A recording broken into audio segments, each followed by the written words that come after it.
Now, sometime after 9 o'clock on Monday night, Tropical Storm Franklin made its way on land near Mahawal, which is several miles north of Belize.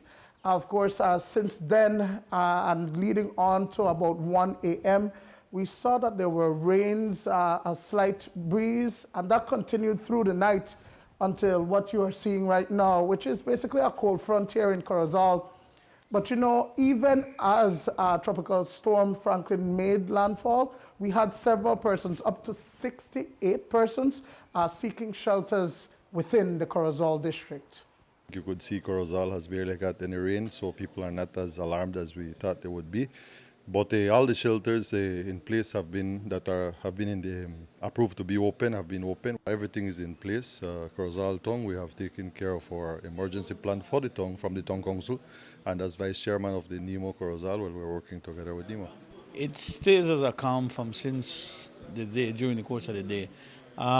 We don't expect anything stronger than what is happening right now. Apparently, it looks like the system is drifting away from the northern part of the country. The coastal shelters them that were in Progreso or Shunush and those villages, nobody has occupied those. Nobody has been to these shelters. Apparently, they have been to friends and relatives if they had the need, right?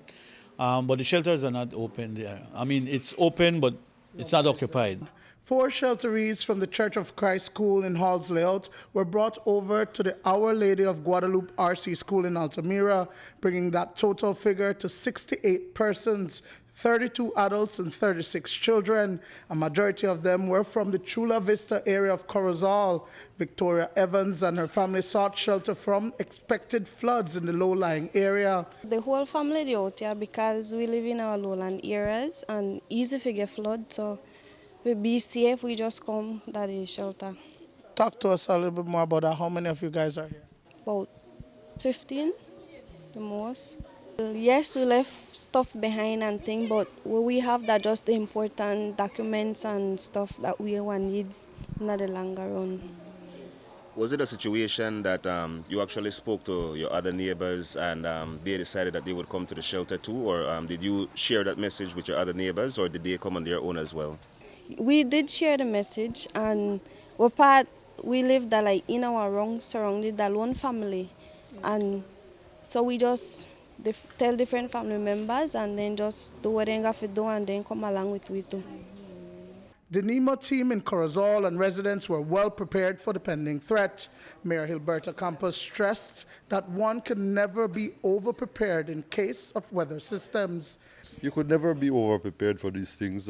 That's why we have been working ever since the storm was out and making sure that the people are well informed about the situation, monitor the system, and fortunately for us, well, I don't think we'll be expecting as much winds, but we're still worrying about the rain.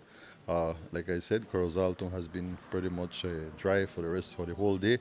And well, we're expecting the rains to come anytime now, but we could never be over-prepared. There are some villages that have been requesting that we open the shelters, but if you notice the weather, how it looks, there is no need to overburden our human resources. So we don't open those shelters, and eventually they have to understand what's the situation. Where we think that they might have a problem, then we open that shelter. The Laguna Seca and the Nuevo Pueblo ferries closed during the course of Monday night, but were reopened at 6 o'clock this morning, and public transportation resumed around 5 a.m. following the all-clear advisory by NEMO. Reporting for News 5 from Corozal Bay, I'm Duane Moody.